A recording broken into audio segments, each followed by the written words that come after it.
Suzanne Ridgway from Lettuce to Eat, and welcome to my channel. Today I am going to be doing some meal prep for part of the week. I am going to be making my Italian sausage style meatballs, and we are going to have meatball sandwiches or subs, whatever you like to call them, on Wednesday. And Monday I'm going to be making bone broth chicken soup.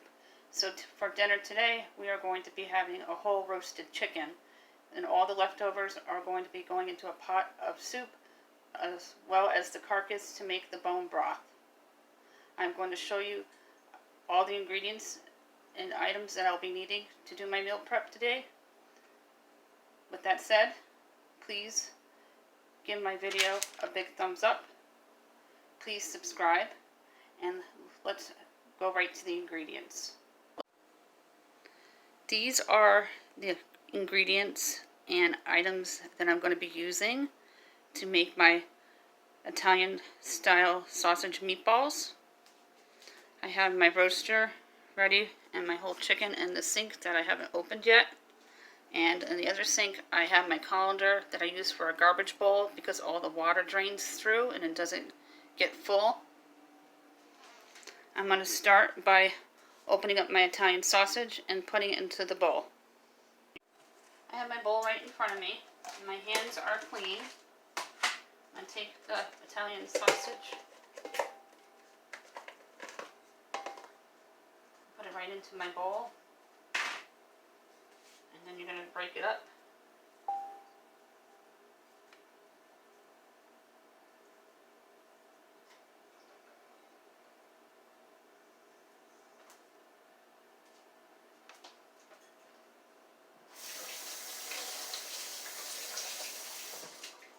Rinsing your hands often, especially from meats to poultry to vegetables, so you don't cross-contaminate. I'm going to add 2 eggs,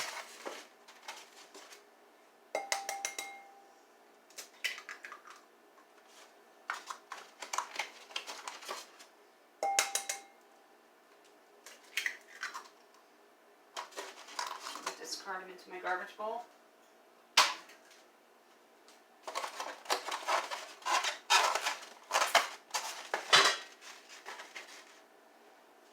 I'm going to put in about a cup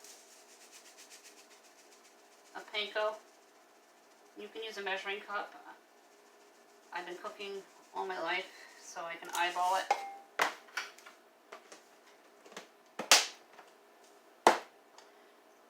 3 teaspoons of fresh black cracked pepper.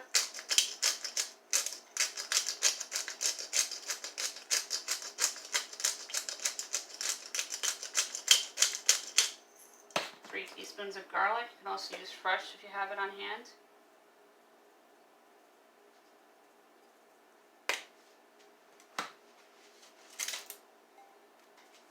Put the bowl to the side, and that smells really good.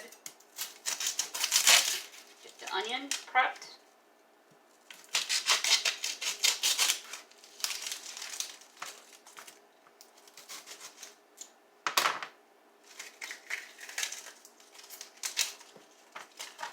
I always peel the first 2 layers.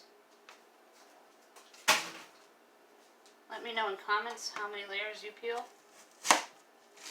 I am going to reserve half my onion for the whole chicken.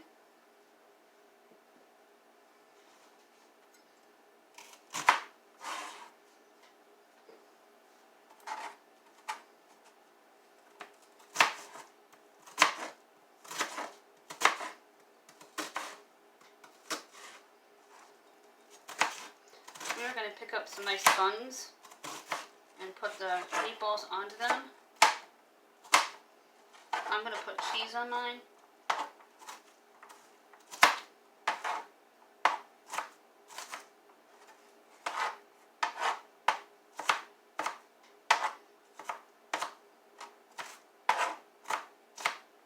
This is about a half a cup of onion.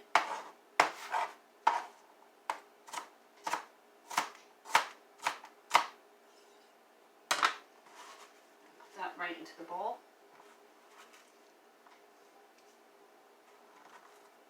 Give your hands a rinse because because your eyes will burn.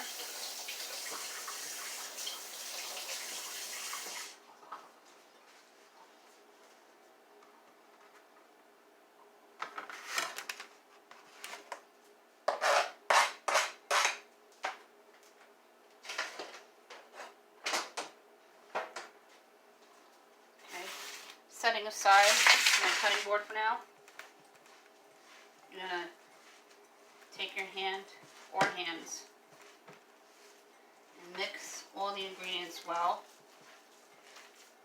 And you want your oven preheating at 350 degrees. I usually just put my meatballs into the crock pot, but since I am not using my crock pot this morning and I want to freeze these, I'm going to bake them first.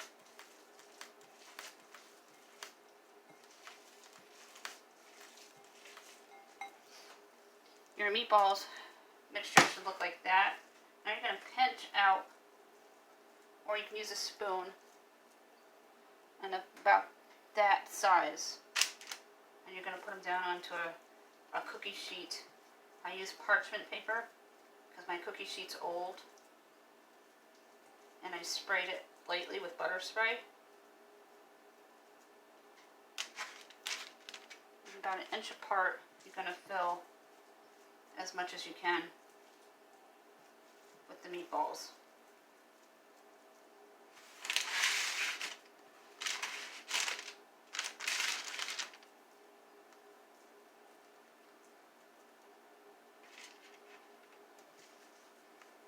My children don't eat meatballs, so this will just be for my husband and I.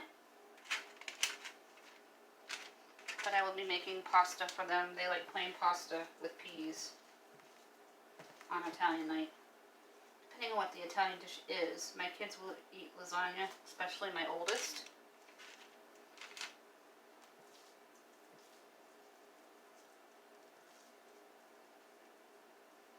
Keeping them along to the same size.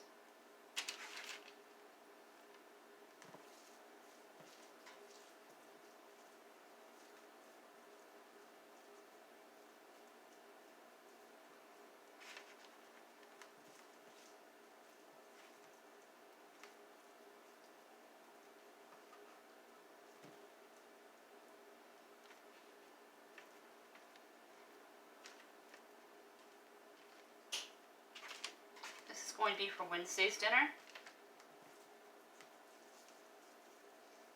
And my husband likes to have a meatball treat during the day, so I'm going to make him one just to have a quick snack on.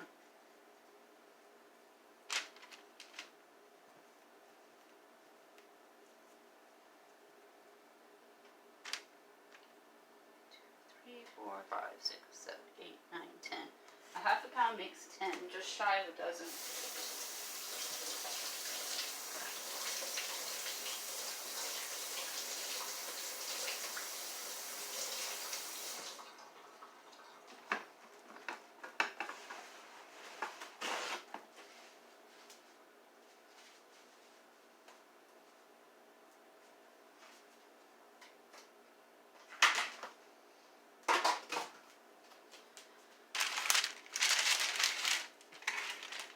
These are what the meatballs look like. I'm going to put them in the oven, which is now preheated. Perfect timing for about 18 minutes. And then I'm going to check them and add on time if I need more. Okay, I have everything out of the inside of the chicken. And it has a pop-up timer. So that's the side you want to rest your chicken on the roasting pan.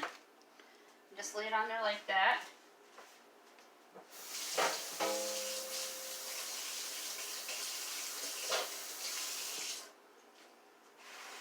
I'll rinse my knife off real quick because I had to use it to get the giblets and everything out of the inside of my chicken.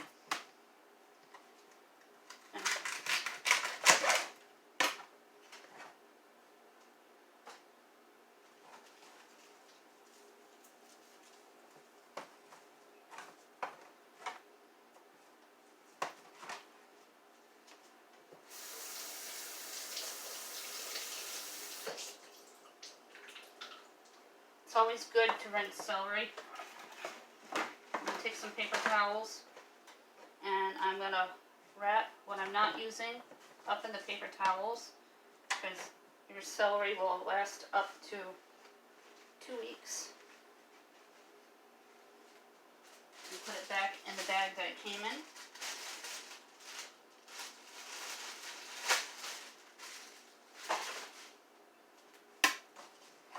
I'm going to cut these about a ½ inch, including the leafy greens, where all the flavoring and scent is from.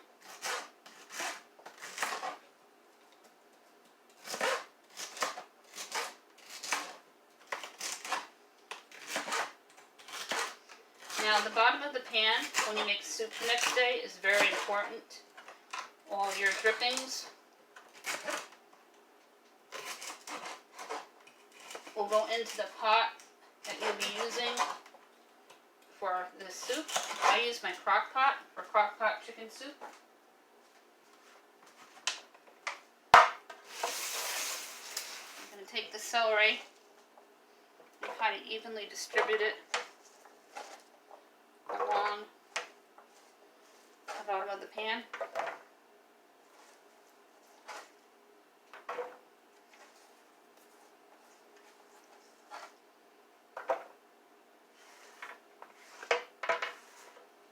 I think my next whole chicken, I'm going to do a beer marinade, make beer canned chicken.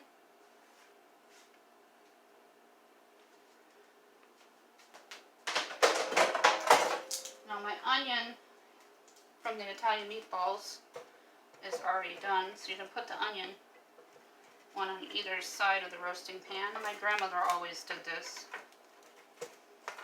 So stubborn. There we go. And my butter. Now you're going to add 3 teaspoons of garlic and 3 teaspoons of fresh black cracked pepper. You can use fresh garlic as well.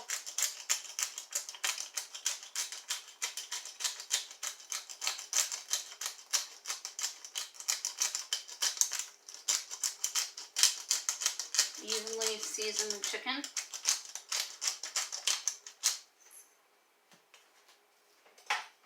Using your butter knife, you're going to put butter pats throughout the chicken. I always put one here by the feet and on the legs. I rotate my chicken at least once or twice as it's cooking. Follow your directions for the preheating the oven on the package. And when the timer is popped, the chicken is done. My butter pats are about that thick. Not all of them are that thick. It all depends on how they were cut. In the bottom of the pan, you're going to add some water, about 1 to 2 cups.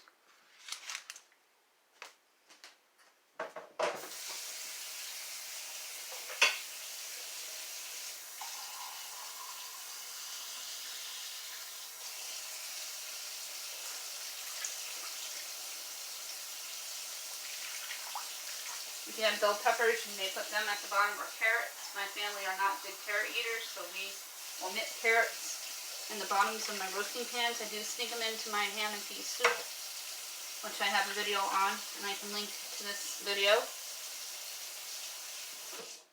That's about 2 cups. Now you want to put a little bit of oil on the chicken. I happen to have vegetable oil on hand. Using the top, which is about a tablespoon. I'm going to put 3 tablespoons. And you can use chicken broth when you rotate your chicken to baste it, or just the bottom of the pan. I'll just be using the bottom of my pan and letting it roast while it's cooking later. and it's going to smell wonderful and taste wonderful. Here is the whole chicken and everything on the bottom of the pan, which will start as a beginning broth for tomorrow's dinner. So I'll be putting at least 3 cups of it into my soup tomorrow with a bouillon cube, as well as the carcass from the chicken. And all the chicken will fall off the bone into the crock pot. And it'll be so good and yummy to have homemade bone broth soup, especially during the pandemic. The bone broth soup is so important. I did my turkey soup with the bone broth last week, and it was delicious. Now I'm going to take you over to the oven and show you how the meatballs are doing.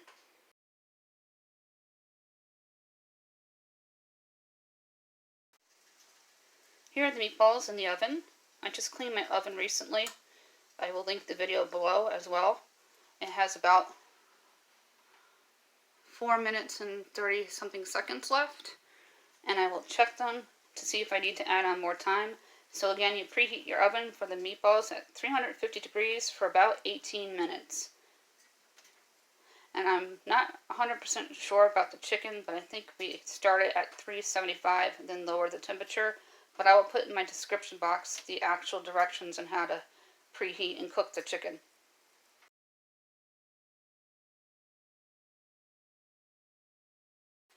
Today's video was all about meal prepping for the first few days of the week, just to make my week a little easier with school and job interviews and everything that's going on, wrapping up Christmas shopping. I'm almost done. I'm finishing up Tuesday. So I hope that you liked my ideas for the Italian sausage meatballs, for sandwiches on my Italian night Wednesday, as well as prepping my whole chicken to work as 2 meals, tonight's dinner, and then tomorrow night's dinner with the homemade bone broth chicken soup. At this time, if you haven't already, please give my video a big thumbs up. Please subscribe, and have a great day.